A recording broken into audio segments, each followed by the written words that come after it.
So welcome at the Vaan R4 here at the Cannes Yachting Festival 2024. This is the 42 foot of the Vaan range. We also have an R5 which is 49 foot and an R6 which is 58 foot. One of the key characteristics of a Vaan is that it's made out of aluminium, which means that the hull is very strong and very rigid, which means that during sailing the two hulls do not twist and torque, and therefore there's no noise inside of squeaking furniture. It's a very, very quiet boat because it is very strong and very safe. Inside here you see massive windows, which are true glass, and they can also be offered in double glazing. And one of the key characteristics or design requirements is that if you sit here on the sofa, you have a 360 view of the horizon. And if you're on board longer, some may know this from a monohull, you only see the sky, but if you can see the horizon when you're sitting down, that means you can stay on the boat much longer. If you live on the boat, for instance, that is really a big difference. You see there's a spacious layout. That's because we design really for owners and not so much for the chartering. So that means open space to us is not a waste of space, but it is just more luxury and more freedom to move. On the port side, we're going to go down into the owner's hull, which, as you can see, and remember this is just a 42 foot. On the back here you have a large bed for two people, of course. It's 2 meters by 160. It has storage along the side, so that's all cabinets opening up. There's a climate system, so in here it's nice and comfortable. In here in the midsection is what we call the walk-in closet, and I'll shut this door. As you can see, this now becomes really a private space. These are big closets, 60 by 60, really the same size as you buy for your home, and it's really well demonstrated from the drawer here. That's a very big drawer. There's another dresser here for your accessories down on the side, the outer hull, and there's more hanging closets here. Moving forward to the forward cabin, which is the owner's bathroom.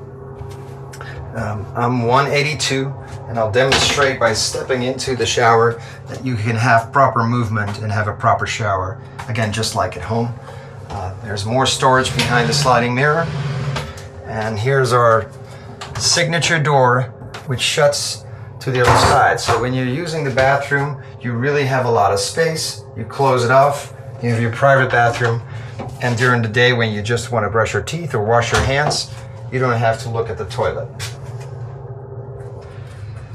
So moving on to the other side, the starboard side, we have the guest hull, which is, like it says, for your guests or for the kids. And the aft cabin is the same as the owner's cabin on the other side. So it has all that storage again on the side. And in the forward cabin, you can see the bunk beds. But in fact, in starboard forward cabin, we can do anything. If you want an office there, we're not a custom builder, but we can make customizations like that in the interior, like in this forward cabin. We've had requests for a tool shed or for a gym even. So you can really say, I want this in that forward cabin. This is the midsection bathroom. It's a proper shower. You can close this door for less leakage of the water, and of course a full toilet.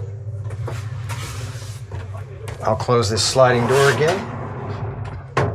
Then you see this is your daily switch panel. It's just used to switch on the motor or turn on the generator if it doesn't do so automatically. This is for the water maker. And this is your Victron energy management system, which you can also monitor remotely or from the helm. Then all your 24 volts and 230 switches are up here, well organized behind the door, including the fuses. So in case you need to, you can reach everything right from this clear panel. And back behind this door is another switch panel. Actually, you don't need to reach this at all ever because it's our KNX light dimmers, etc. It's like the hotel functions of the boat. Here are more drawers on the bottom. And this is the full-size washing machine and dryer. Let's go have a look on the deck. So, looking outside at the sailing system, as you can see, there's a big V on the back of the boat where all the lines, all the sailing handling lines, actually come. They follow the route from the mast support, running all the way to the back. So even your reefing, 2 reefs can be done from this back. So further moving on from the V grinder, as we call it, with all the lines running there, the jib, the halyard. Let's go have a look on the foredeck. You step up here, and now we're on the deck, where you can see the traveler on these massive aluminium structures. I think it's important to point out that all of this is aluminium. Some people ask us, is the coach roof, is that made out of fiberglass? No, it's all aluminium. And again, that makes for a super rigid hull. So there's, again, no twisting or torsion between those 2 bows as they pick up the waves at different times. And that means we can have this massive glass pane and the strength of that hull, which results in silence in the boat and, of course, safety. We have a short spoiler, which is on this version, and then we add the bimini in case you need it. If you want to go north, or if you want to sail more in the winter, then of course you want to be in the sun. So that's why the short spoiler is an option. Optionally, you can also have a longer spoiler, which is just over the helm, and then you can have a short bimini to add more shade. We have a large array of solar on this boat. Again, this is the 42-foot R4. It can be extended if you choose for the larger spoiler.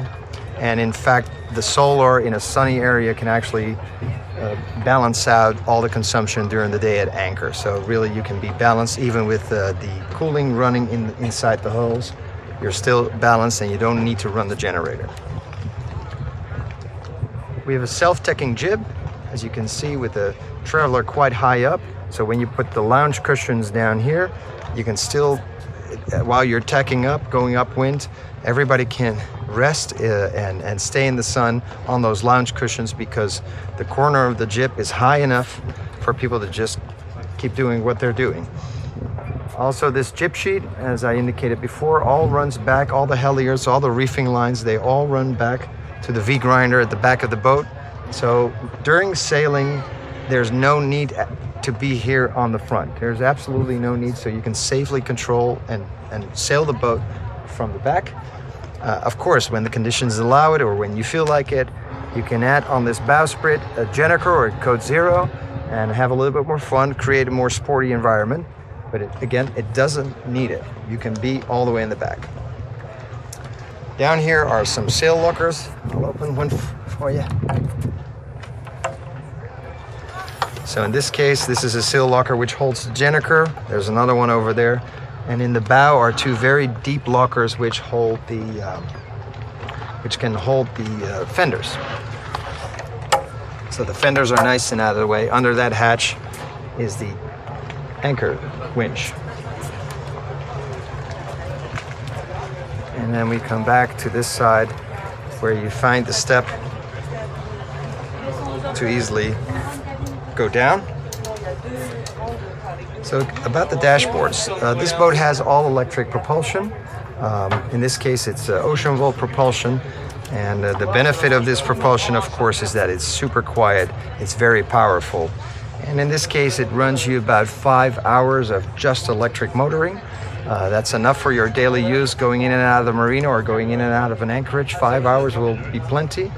And in case you need to run longer or you need to get away from a storm system on the ocean, there's a diesel backup generator, which is like a range extender, and that gives you 500 nautical miles on a full diesel tank. So again, electric propulsion is nothing to be worried about. You have very long range, 500 nautical miles. But for your daily use, which might be 80 or 90% even of your sailing days, it is just all electric. Very quiet and no fumes and no exhaust. This is the helm seat.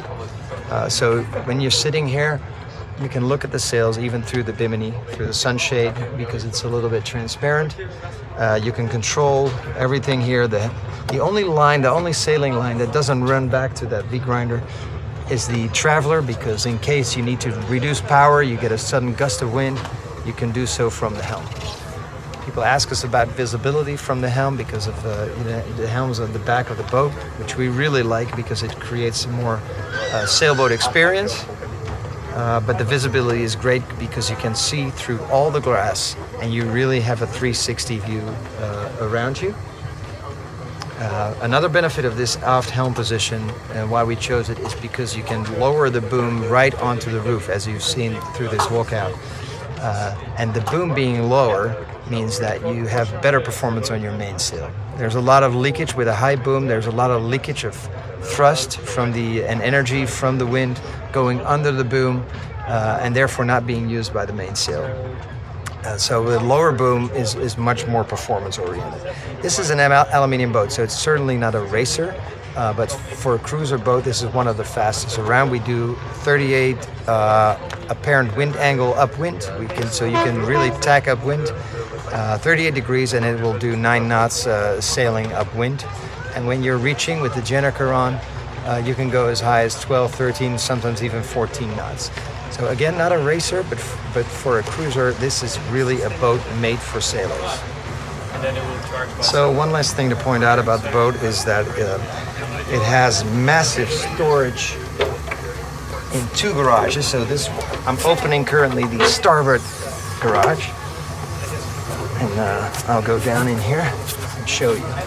So in this case, the starboard garage holds on the left the generator. In this case, it's a 15 kilowatt 48 volt DC generator, and on the right is a climate system.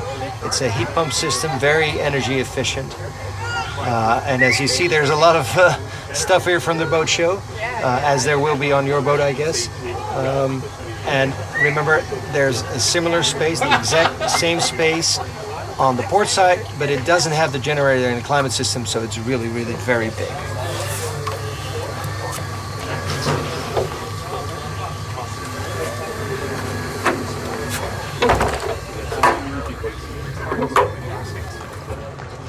So that wraps up this 360 tour of the Vaan R4 here at the Cannes Yachting Festival.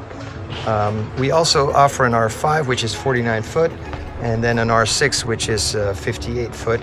And one of the things that always surprises people, which you probably can tell from a 360 video, is how big this boat is, or how small it is, because it feels really big, and then people are surprised that it's actually the R4, the smallest in our range, only 42 foot, but feeling very spacious and luxurious.